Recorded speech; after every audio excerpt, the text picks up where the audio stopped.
नमस्कार, 22 जिले 22 खबर देख रहे हैं आप, आपके साथ मैं हूं आयुष सूर्यवंशी। सिरसा पुलिस ने किसानों पर एक और एफआईआर दर्ज की है। पुलिसकर्मी को गाड़ी से कुचलने के आरोप में एफआईआर दर्ज की गई। एफआईआर में करीब 100 से ज्यादा किसानों के नाम है।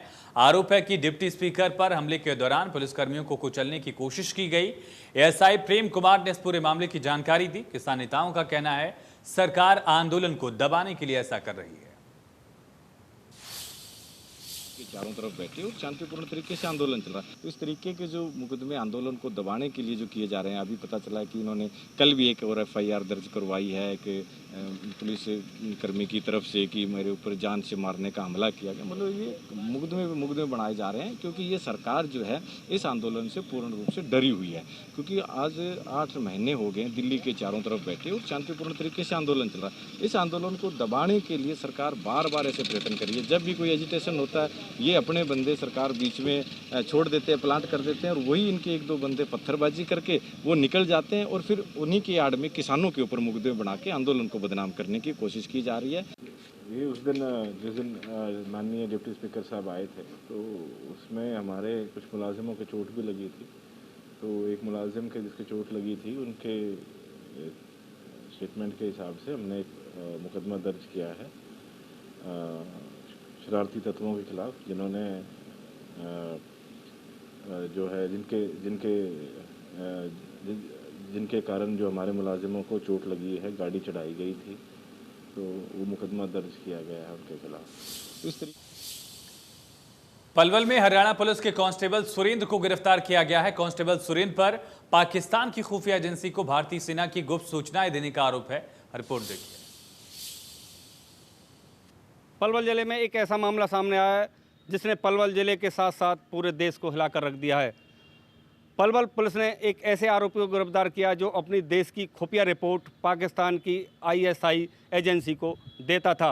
मैं बताना चाहूँगा कि पुलिस के द्वारा पकड़ा गया आरोपी सन 2018 में आर्मी से रिटायर होकर हरियाणा पुलिस में भर्ती हुआ और यह पलवल के लघु शौचालय में ड्यूटी पर तैनात था।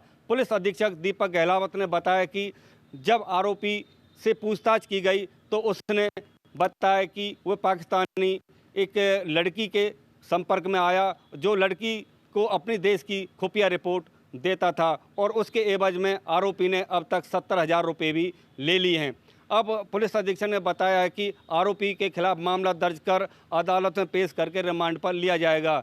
पुलिस अधीक्षक का कहना है कि रिमांड के दौरान और भी बड़ा खुलासा होने की संभावना है। अब देखना ये होगा कि अब पकड़े गए जो आरोपी है उससे रिमांड के दौरान कितने बड़े खुलासे होते हैं। बताया गया है कि पकड़ा गया आरोपी जो नाम है उसका सुरेंद्र है और यह झज्जर जिले का रहने वाला बताया जा रहा है जो अपने परिवार के साथ अंबाला कैंट में रहता था। अब देखना होगा कि पुलिस रिमांड के दौरान आरोपी से और कितने बड़े खुलासा करती है। पलवल से ऋषि भारद्वाज, इंडिया न्यूज। पंचकूला में डायरिया का कहर दिखा है जहां 250 से ज्यादा मामले सामने आए। रिपोर्ट देखिए। पंचकूला में अभी जहां कोरोना का ग्राफ कम हुआ था वहीं डायरिया ने बड़ा संकट बढ़ा दिया है। पंचकूला के इंडस्ट्रियल एरिया के साथ लगते अभयपुर में डायरिया के 250 से ज़्यादा मामले सामने आए हैं। वहीं कई मरीजों की स्थिति गंभीर बताई जा रही है जबकि एक बच्चे की मौत हो चुकी है। इस मामले में पंचकूला प्रशासन और स्वास्थ्य विभाग की अलग अलग टीमें बनाई गई हैं।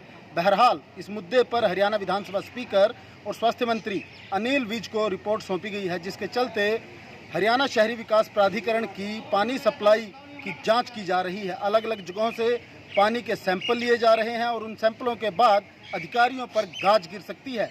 ऐसे में देखना यह होगा कि स्वास्थ्य विभाग के अधिकारी इस डायरिया पर कितने दिन में काबू पा सकते हैं। वहीं हरियाणा शहरी विकास प्राधिकरण के अधिकारियों पर एक्शन कब हो पाता है। कैमरामैन कपिल नागपाल के साथ अमित शर्मा, इंडिया न्यूज हरियाणा। वहीं सीवरेज और पानी की समस्या को लेकर चरखी दादरी लघु सचिवालय में लोगों ने विरोध प्रदर्शन किया। देखिए। चरखी दादरी जिले या यूं कहिएगा कि पूरे प्रदेश के लिए आज राहत भरी खबर आई है। कोरोना संक्रमण के मद्देनज़र जिस तरह से लगातार मामले बढ़ रहे थे, सेकेंड वेव ने जिस तरह से कहर ढाया था, ठीक उसके बीच अगर उसके विपरीत बात की जाए, चरखी दादरी जिला पूरी तरह से कोरोना मुक्त हो चला है। अब चरखी दादरी में एक भी मामला कोरोना पॉजिटिव का नहीं बचा है। हालांकि चरखी दादरी के सीएमओ डॉक्टर सुदर्शन पवार ने इस पूरी बात की पुष्टि करते हुए बताया कि भले ही ज़िला जो है पूरी तरह कोरोना मुक्त हो चला हो, लेकिन लोगों को अभी भी कोरोना अप्रोप्रिएट बिहेवियर किए जाने की महती ज़रूरत है। और इसी कड़ी में अब अगर बात करें, आगे के लिए भी मास्टर प्लान तैयार किया गया है। इसके मुताबिक ना केवल 1-2 दिन में ऑक्सीजन प्लांट बनकर तैयार हो जाएगा, जिसके लिए उपकरण आ चुके हैं, बल्कि साथ ही साथ वैक्सीनेशन का कार्य भी लगभग पूरा कर लिया जाएगा। खाद्य और आपूर्ति विभाग की लापरवाही से करोड़ों रुपए का सरकारी गेहूं खराब हो गया। गोदाम में रखे गए गेहूं के कट्टों के वजन में भी शॉर्टेज है। विभाग का अनुमान है कि करीब 1 करोड़ 15 लाख रुपए का गेहूं खराब हुआ। इस मामले में विभाग के इंस्पेक्टर कपिल जाखड़ को चार्जशीट भी किया गया है। रिपोर्ट देखिए। इस समय मौजूद हैं खाद्य पूर्ति विभाग के गोदाम में और आप मेरे पीछे देख सकते हैं, ये जो सैकड़ों कट्टे जो गेहूं के यहाँ लगाए थे विभाग द्वारा, ये अब खराब हो चुके हैं। जी हाँ, करोड़ों रुपए का गेहूं विभाग की लापरवाही की वजह से खराब हो चुका है, बर्बाद हो चुका है। हम आपको दिखाएंगे कि किस क्वालिटी का है अब ये गेहूं, कि क्या ये खाने लायक बचा है। देखिए, ये गेहूं अब जो पूरी तरह से सड़ चुका है, ये अब अनाज ना होकर जहर बन चुका है, जहर। ये देखिए किस तरह की स्थिति है इसकी। और यही गेहूं जो है राशन डिपो पर लोगों के लिए भेजा जाना था, लेकिन अधिकारियों की लापरवाही कहे कि अब ये खाने का अनाज जहर बन चुका है। यहाँ की कट्टों की स्थिति आप देख सकते हैं कि कितनी दयनीय स्थिति है।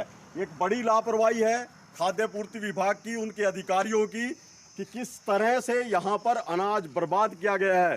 जी हाँ, करोड़ों रुपए का अनाज सरकारी अधिकारियों की लापरवाही की भेंट चढ़ा है। आप देख सकते हैं ये तमाम वो कट्टे हैं जो बारिश की भेंट चढ़े हैं और विभागीय अधिकारियों की लापरवाही की भेंट चढ़े हैं। यहाँ पर जो गेहूं है वो बिल्कुल कच्ची जमीन पर लगा दिया गया था। हालांकि विभाग की तरफ से निर्देश होते हैं जो गेहूं का स्टॉक है वो पक्की जमीन पर लगाया जाता है, बाकायदा क्रेट लगाई जाती है। लेकिन आप देख सकते हैं कि किस तरह से यहाँ कच्ची जमीन पर विभागीय अनुमति के बिना ये सैकड़ों कट्टे यहाँ लगा दिए जाते हैं। और उसके बाद फरीदाबाद के एक खोरी गांव में अपने आशियाना टूटने का डर जहां लोगों को सता रहा है, वहीं बच्चे भी इससे परेशान हैं। यही कारण है कि दूसरे लोगों का घर टूटते देख बच्चे सदमे में हैं। छत ढह जाने के डर से रो रो कर बुरा हाल है। बच्चों का कहना है कि कोरोना के चलते पहले से ही अपनी पढ़ाई नहीं कर पा रहे हैं और अब उनका मकान टूट रहा है, जिससे उनकी पढ़ाई बंद हो गई है। बच्चों ने बताया कि लोगों का घर टूटते देख बच्चे काफ़ी दुखी हैं। उन्होंने सरकार से अपील की कि उनका घर ना तोड़ा जाए।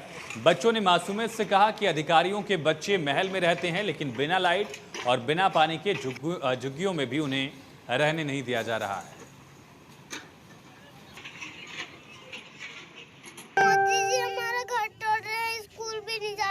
हमारा स्कूल भी बंद पड़ा है, इसलिए हम लोग स्कूल नहीं जाते हैं, ना ट्यूशन जाते हैं। ट्यूशन में बस दीदी हमारी बोलती तुम लोग ट्यूशन कब आओगे। हमने बोला हमारे पास पैसे नहीं है, ये घर टूट रहे हैं, इसलिए हम लोग नहीं जाते ट्यूशन। मेरा घर टूट रहा है इसीलिए। कोई बात नहीं, हम तो यहीं रहेंगे झोपड़ी बना के। बहुत नुकसान होगा, कहाँ रहेंगे हम लोग। क्या मेरे घर ये ना तोड़े, ये झोपड़ी में ही हम रहे, यहीं पर दिए। ये घर टूट रहा है तो ये धूप में बहुत कड़ी धूप है, तो भी हम यहीं पे रहेंगे, कहीं नहीं जाएंगे। पर ये सरकार है, ये जो उस पे ये सारा बाहर है, तो भी वो कुछ नहीं करता और वो घर तोड़वाता है। और ये घर झोपड़ी टूटेगा और हमारे एक झोपड़ी है। वहीं गोहाना में नहर टूटने से 200 एकड़ फसल जलमग्न हो गई। अहमदपुर माझा गांव के पास ड्रेन नंबर 8 की पटरी का 10 फीट का हिस्सा टूट गया। ड्रेन की समय पर सफाई न करने की वजह से ऐसा हुआ। नहर के पानी ने आसपास के इलाकों में खेतों को जलमग्न कर दिया। अब गांव में भी पानी घुसने का खतरा बन गया है।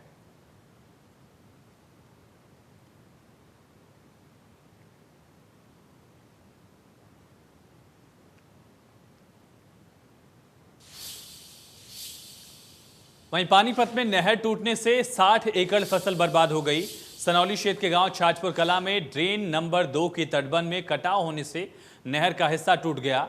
सूचना पर सिंचाई विभाग के एसडीओ समेत टीम वहां पर पहुंची। नहर के टूटे हिस्से की मरम्मत का काम शुरू करवाया गया है। ये पानी फुल होने के कारण नदी टूट चुकी है। इसमें 60-70 एकड़ ज़मीन खराब हो चुकी है और इसमें किसानों की फसलें ज्वार तो ये सब नष्ट हो चुकी है। मैं सरकार से विनती करता हूँ कि इनका मुआवजा देने की कोशिश करें ताकि इनकी कार्रवाई पूरी हो। इसका पटड़ी का कोई समाधान नहीं हो रहा था और ये हमने तकरीबन 9:30-10 बजे तक बंद कर दी थी। इसमें किसी का कोई नुकसान नहीं हुआ और अब ड्रेन का पानी बंद हो चुका है। बाहर नहीं, वो सारा पानी उतर जाएगा। मैं मौके से ही आया हूँ, सारा मतलब जो है ना मशीनें वगैरह लगा के और उसको पूरा हमने निकाल दिया था पानी। उसको मिट्टियाँ ट्रैक्टर लगा के भर दिया उसको। ये है ना जैसे ड्रेन में एकदम जैसे बिल होते हैं से वगैरह के, हाँ ये बड़ी ड्रेन है, इसमें पता नहीं चलता, जैसे मर्जी हो जाए लग जाए, तो ये कंट्रोल कर लिया गया। इसमें कोई फसल का नुकसान नहीं हुआ। हरियाणा में कोरोना महामारी के बाद एक बार फिर से सभी स्कूलों को खोल दिया गया है। भिवानी में भी लंबे अंतराल के बाद 9वीं से 12वीं तक की कक्षाओं के लिए स्कूल खोले गए। क्या एहतियात बरता गया, किस तरह से स्कूलों को खोला गया, देखिए। के बाद आज प्रदेश भर के सरकारी व निजी विद्यालयों में विद्यार्थियों की चहल पहल देखी गई और विद्यार्थियों में अच्छा खासा उत्साह भी देखा गया। दरअसल प्रदेश सरकार व शिक्षा महकमे के द्वारा एक अरसे के बाद आज स्कूलों को खासतौर पर 9वीं से 12वीं तक के विद्यालयों को खोलने के आदेश जारी किए गए थे और इन्हीं आदेशों की अनुपालना सुनिश्चित करने के मकसद से तमाम कोविड की गाइडलाइंस को मद्देनजर रखते हुए आज विद्यालय खोले गए थे।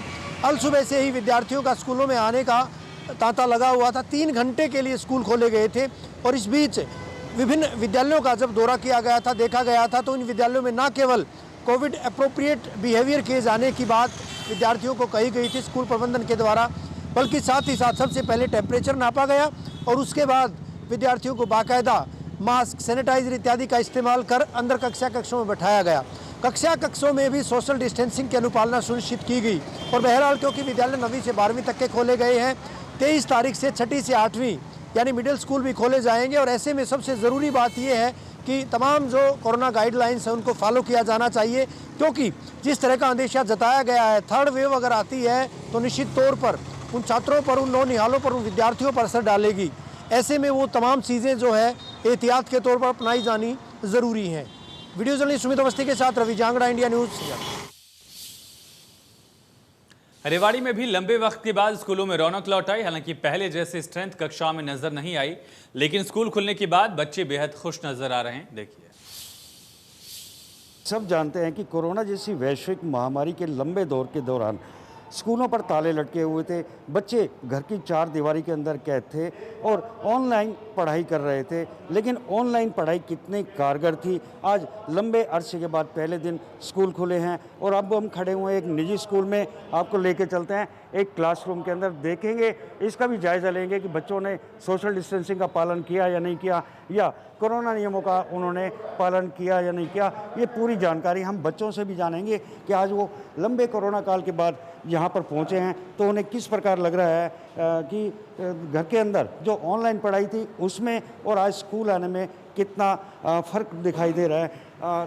बेटा क्या नाम है आपका? राधिका। राधिका, क्या कहना चाहेंगे कि आज लंबे कोरोना काल के बाद स्कूल खुले, कैसा लग रहा है? पहले ऑनलाइन पढ़ाई थी और आज क्लास में आए हैं, क्या फ़र्क महसूस कर रहे हैं? कोरोना जैसी वैश्विक महामारी के कारण हम सब घरों में बंद थे। हमारी जो वहीं साइबर सिटी गुरुग्राम में भी लंबे अंतराल के बाद स्कूलों की रौनक एक बार फिर लौट आई है। बच्चों के साथ पहुंचने के दरअसल 9वीं से 12वीं के स्कूलों को खोला गया है, देखिए। एक लंबे अंतराल के बाद आज से स्कूल की शुरुआत हुई है। सरकार के आदेश थे 16 तारीख से अगर बात की जाए तो 9वीं से 12वीं तक के जो स्कूल है वो खोले जाएंगे, जिसके बाद आज स्कूल की शुरुआत हुई। इस वक्त हम गुरुग्राम के सेक्टर 10 में हम जीएवी स्कूल में हैं। आपको दिखाना चाहेंगे कि किस तरीके की व्यवस्थाएं जो हैं वो की गई हैं क्लासरूम के अंदर, क्योंकि यहाँ पर अगर आपको दिखाना भी चाहेंगे कि इस वक्त एक क्लास यहाँ पर जो है वो चल रही है बच्चों की। अगर खासकर बात की जाए तो यहाँ पर आप देख सकते हैं जो तमाम बच्चे हैं वो इस वक्त उनकी पढ़ाई चल रही है। सबसे बड़ी बात इस वक्त चुनौती एक थी कि ऑनलाइन और ऑफलाइन दोनों ही तरह की क्लासेस इस बार अगर बात की जाए तो यहाँ पर रखनी थी तो 2 ऑनलाइन और ऑफलाइन, क्योंकि बच्चों से सहमति पत्र लेना था, उनके पेरेंट्स से, जिनका सहमति पत्र होगा उन्हीं बच्चों को ही स्कूल में आएंगे। तो इसके लिए अगर हम बात करें, हालांकि बड़ी संख्या में अभी भी ऑनलाइन और ऑफलाइन दोनों का पैटर्न टीचर्स को एक साथ करना है। बच्चे जो स्कूल आ रहे हैं उन्हें भी पढ़ाना है और उसी क्लास में अगर बात करें ऑनलाइन भी पढ़ाना है। तो इसकी भी तमाम व्यवस्था आपको दिखाना चाहेंगे किस तरीके से ऑनलाइन के लिए बाकायदा मोबाइल लगा करके यहाँ पर इंटरनेट के माध्यम से बच्चों को पढ़ाया जा रहा है। हमने अभी इससे पहले तस्वीरें देखी, जब स्कूल में बच्चे आए तो बस से जब उतरते हैं तो उनको फूल उन पर डाल करके उनका स्वागत किया गया। हालांकि अभी तक अगर बात करें तमाम बच्चे तो नहीं आए, लेकिन अधिकतर आप देखेंगे स्कूल के अंदर बच्चे जो हैं वो पहुंचे हुए हैं। जिस बेंच में एक बेंच पे 2-2 बच्चे होते थे, आज एक ही बच्चा उस बेंच पर है। तो बच्चों को अब थोड़ा सोशल डिस्टेंसिंग का भी ध्यान रखा जा रहा है। ऑनलाइन और ऑफलाइन का ये पैटर्न जो है ये भी यहाँ अगर आपको बात करें तो यहाँ पर अपनाया जा रहा है। अगर आपको दिखाना चाहेंगे कि एक तरफ टीचर जो है क्लास में ऑनलाइन पढ़ा रहे हैं, दूसरी तरफ इसी मोबाइल के जरिए अगर बात करें तो जो बच्चे जो है ऑफलाइन में पढ़ रहे हैं, इसका जो ऑनलाइन है वो भी इस टैब के जरिए, इस मोबाइल के जरिए अपनी क्लास यहाँ से अटेंड कर रहे हैं। तो ये आप देख सकते हैं कि दोनों ही पैटर्न यहाँ पर अपनाए जा रहे हैं। इसकी आज से शुरुआत हुई है ये क्लासरूम, क्योंकि आज से 9वीं से 12वीं तक की शुरुआत की गई है। हमारे साथ में अगर बात करें यहाँ पर स्कूल के चेयरमैन प्रदीप जी हमारे साथ में हैं। आज से जो शुरुआत हुई है सरकार का निर्णय, हमने देखा बच्चे तो काफ़ी आए हुए हैं क्लास के अंदर, ऐसे में स्कूल के द्वारा किस तरीके की व्यवस्थाएं की गई हैं? ऑनलाइन और ऑफलाइन हम देख रहे थे, यहाँ पर ऑनलाइन और ऑफलाइन एक साथ चल रही है। देखो, सबसे पहली रिक्वायरमेंट तो पेरेंट्स की यही थी कि उनके सहमति पत्र के बाद तकरीबन 80% पेरेंट ने तो ओके कर दिया था। 20% को अभी भी लगता था कि थोड़ी सावधानी बरती जाए। तो पहला प्रोसीजर तो यही ऑन करा कि बच्चों को ऑफलाइन क्लास के साथ साथ ऑनलाइन क्लासेस मिल जाएँ। ये एक बढ़िया प्लेटफॉर्म है, बच्चा लगातार फिर सवाल पूछ सकता है, अपने सहपाठियों से पूछ लेगा। रही बात सावधानियों की, आप गेट से लेकर और यहाँ तक क्लासरूम तक आ जाओ, हर स्टेप पर सैनिटाइजर्स की बोतल रखी हैं, बच्चों को सोशल डिस्टेंसिंग के साथ। जी, हरियाणा विद्यालय शिक्षा बोर्ड द्वारा 9वीं से 12वीं क्लास की कक्षाएं शुरू कर दी गई हैं। कैथल में भी स्कूलों में बच्चों की चहल पहल देखी गई। देखिए, महामारी अलर्ट सुरक्षित हरियाणा को लेकर आज कैथल के राजकीय सीनियर सेकेंडरी स्कूल में हम इस समय पहुंचे हैं और आज से हरियाणा विद्यालय शिक्षा बोर्ड द्वारा 9वीं क्लास से 12वीं क्लास की कक्षाएं शुरू कर दी गई हैं और बाकायदा आप देख रहे हैं बच्चे इस समय यहाँ पर लगातार आ रहे हैं।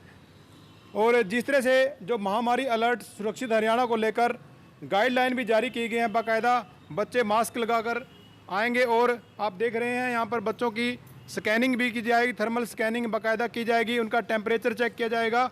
और लगातार जिस तरह से जो हरियाणा सरकार द्वारा जो एक बार फिर 9वीं क्लास से 12वीं क्लास तक के बच्चों की जो कक्षाएँ शुरू की गई हैं, उसको लेकर तमाम तैयारियाँ सभी विद्यालयों द्वारा कर ली गई हैं।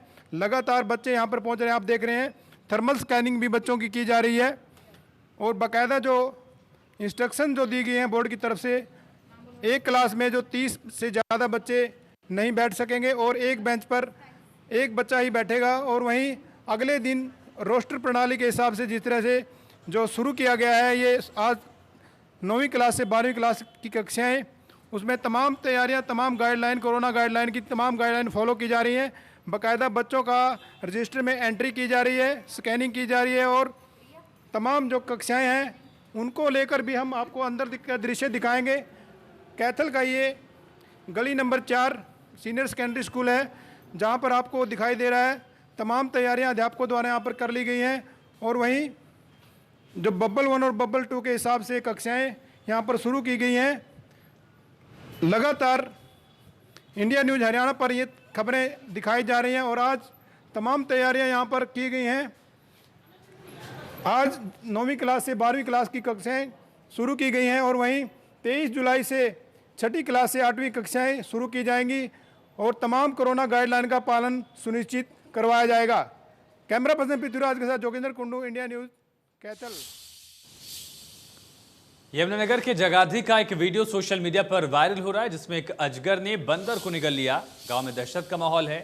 किसान सोहन लाल अपने खेतों की तरफ गया तो उसे जंगल में धान के खेत में एक बहुत बड़े अजगर को अपने मुंह में बंदर को दबोचे हुए देखकर वो डर गया। ग्रामीण भी अजगर देखने पहुंचे। ग्रामीणों का कहना है कि जंगल में और भी अजगर हो सकते हैं और पिछले दिनों सोम नदी के बहाव में तेज बहाव के साथ अजगर बहकर आया हो, ऐसा हो सकता है।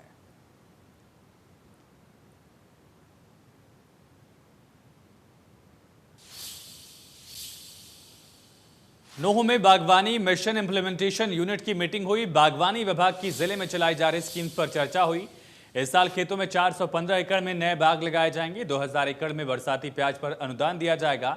500 एकड़ में बाकी सब्जियों पर किसानों को अनुदान मिलेगा।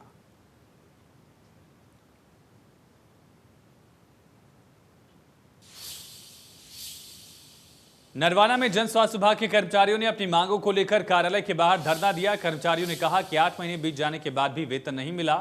मांगे न पूरी होने पर अनिश्चितकालीन धरना देंगे।